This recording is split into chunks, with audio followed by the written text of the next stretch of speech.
The cheapest supplement on the shelf just outperformed the most expensive one. And it wasn't even close. But before we get into the data, you need to understand something about the supplement industry that changes how you should think about everything they sell you. Most people who care about cognitive performance spend $60 to $80 a month on nootropic stacks, race TAMs, alpha GPC, lion's mane blends with proprietary formulas. The marketing is incredible. The packaging is premium. And the promise is always the same: sharper focus, better memory, faster processing. And this is where it gets interesting. A 6-week randomized controlled trial published in Nutrients tested something nobody in the nootropics industry wanted tested. Plain creatine monohydrate, the stuff bodybuilders have used since the 90s. 5 grams a day, costs about 15 cents. The results weren't even close. Creatine improved working memory by 15% across the study population. 15%. That's not a marginal improvement. That's a significant cognitive upgrade. But that's not the number that matters. The same study benchmarked race TAMs, the most popular nootropic compound on the market, the one people pay premium prices for. It managed 4%. Let that sink in. 16 times the price, 1/4 of the result.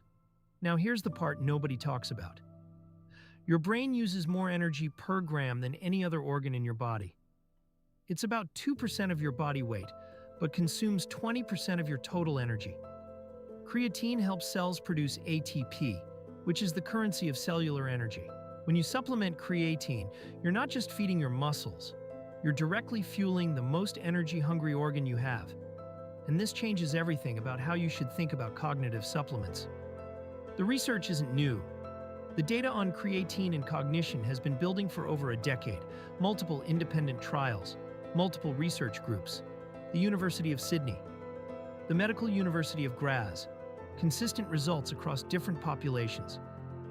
You might be wondering, if this is so well established, why isn't everyone taking creatine for their brain? Because there's no money in it. Creatine monohydrate is a commodity. The margins are terrible. There's no proprietary blend to patent. No premium packaging to justify a $60 price tag. The supplement industry makes its money on complexity. The more ingredients, the more confusing the label, the higher the price. Creatine is the opposite of that.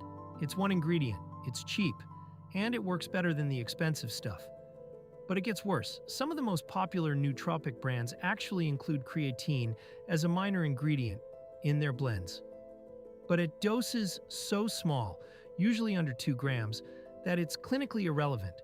They know it works. They just don't want you buying it separately for 15 cents a day. So what should you actually do? 5 grams of creatine monohydrate with breakfast.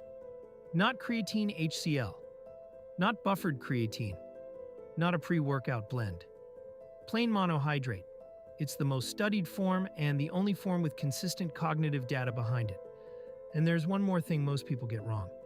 Timing matters less than consistency. The research shows that creatine's cognitive benefits come from sustained tissue saturation, not acute dosing. You won't feel a spike after taking it like you would with caffeine.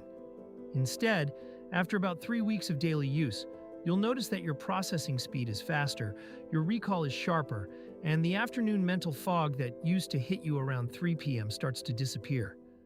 We're covering the 10 most overpriced supplements in wellness next week, and 3 of them are probably in your cabinet right now.